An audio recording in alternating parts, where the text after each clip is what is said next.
Some atheists, deists, and agnostics pose the following question with the intention of creating doubt among Muslims. If Allah created the universe 13.8 billion years ago, what was he doing before that? Was he inactive or in some kind of eternal waiting? Let us analyze this question from a logical perspective and consider if it is truly difficult to answer, or if it reveals a lack of understanding of Allah's essence and His nature. To understand the response, it is important first to highlight certain conceptual errors in this question. Assuming that Allah could experience boredom or inactivity projects human limitations onto the Creator, who is beyond any such limitations. In our world, we tend to interpret actions through opposites, such as more or less, fast or slow. But Allah is free from these limited categories. His nature is absolute and is not defined by the notions we apply in our reality. Allah's omnipotence makes creating the universe as simple as creating a particle. There is no distinction in difficulty for Him, as His knowledge and power are infinite, and the creation of everything that exists, however grand, is as insignificant as a grain of sand before His greatness. Thinking that Allah could be subject to concepts like an action is, in fact, a foundational error, as it implies that the Creator could be subject to human conditions, which is incompatible with His eternal nature. Moreover, this type of question involves a categorical error, that is, a misapplication of human attributes to divinity, as it would be to ask what color a thought is, or what sound a feeling makes. Furthermore, questioning what Allah was doing before creating the universe presumes that He would be bound to time, when, in reality, time itself is His creation.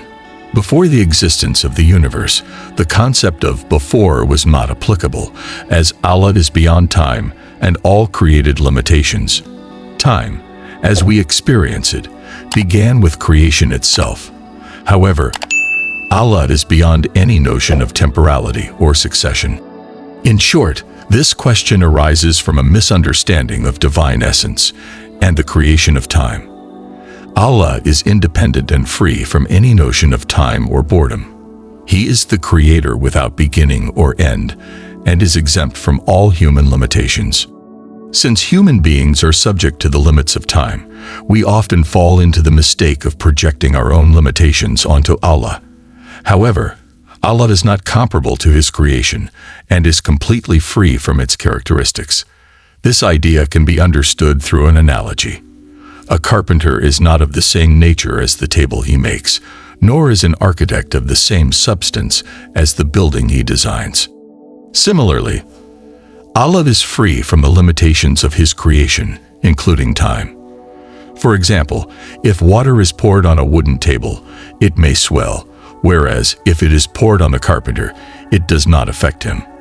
Likewise, a building is made of materials like brick and steel, while the architect is made of flesh and bone. Time is a creation of Allah, and as such, has no effect on Him.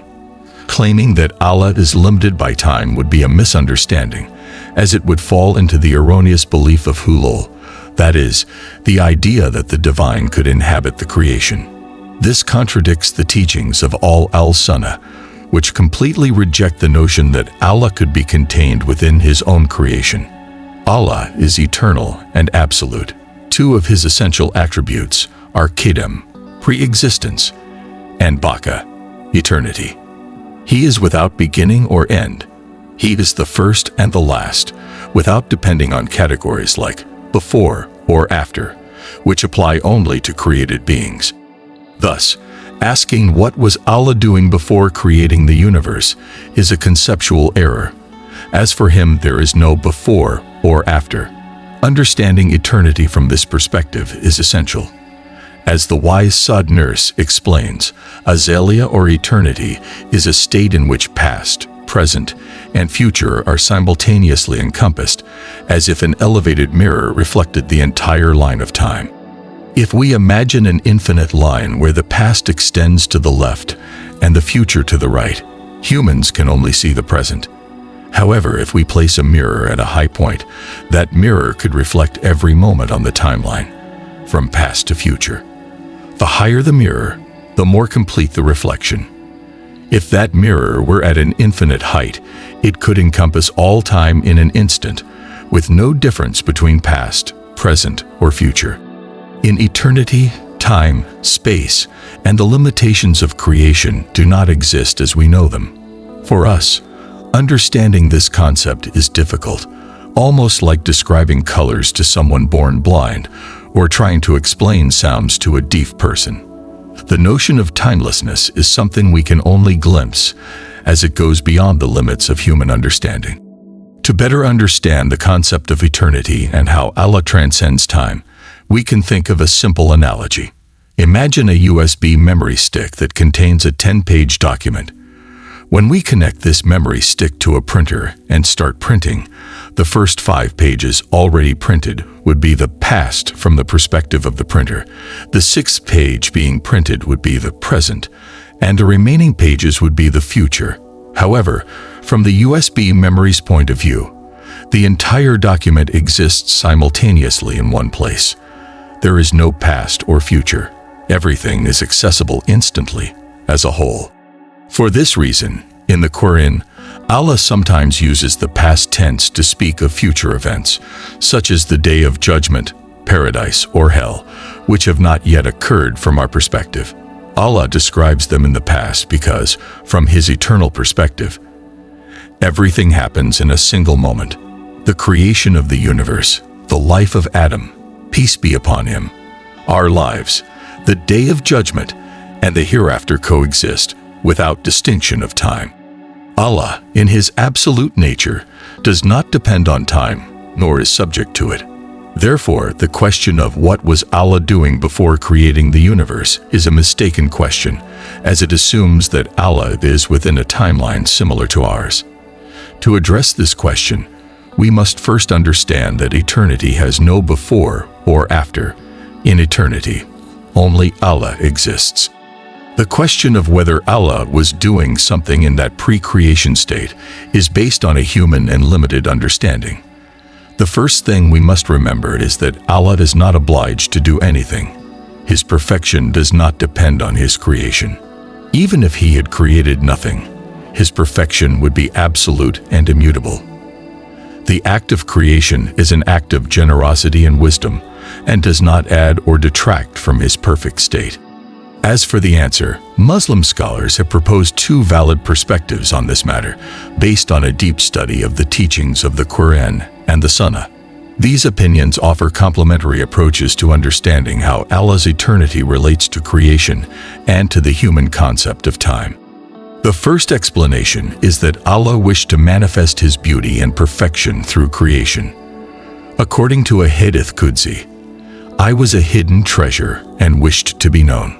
In this sense, the universe is a reflection of His generosity and wisdom. Before granting existence to creatures, they existed in His knowledge, in a potential form. Allah contemplated the perfection and beauty of His creation in this potential reality, and His wisdom led to creation itself to make those perfections known. On the other hand, some scholars take a different stance, explaining that we do not have revealed knowledge about what Allah did in eternity, as this topic is beyond our understanding. Just as the Prophet, peace and blessings be upon him, explained in the case of the soul, about which Allah revealed that it belongs to the command of His Lord, and of which humanity has only been granted a little knowledge, eternity, and Allah's actions are beyond our comprehension. Our role, then, is to remain silent on these topics, as trying to understand them with our limited capacity is not possible. In cases like these, scholars conclude by saying Allah knows best. Allah Alam, as the absolute and eternal nature of Allah, who is not subject to time or space, remains a mystery to us. In summary, Allah does what His wisdom and will determine always engaged in what is worthy of His greatness and sanctity. Since we have not been given specific information on these matters, we must accept our knowledge limitation. The Prophet, peace and blessings be upon him, reminded us, think of Allah's blessings, but do not attempt to understand His essence.